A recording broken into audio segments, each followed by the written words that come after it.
Babbel, ons kuier lekker saam met ouma en oupa. Soek jy 'n piesang? Asseblief. Kyk, as ek glimlag, lyk my mond soos 'n piesang. Myne lyk ook soos 'n piesang, Babbel.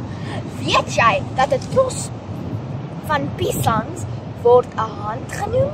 Oh, my hand is dan 'n tros piesangs, Gracie. Babbel, hierdie Sondag by Jakey's gaan ons leer oor vriendelikheid, een van die vrugte van die Gees. Ek sien uit, Grace. En ek onthou, dit staan in Galasiërs 5 vers 22.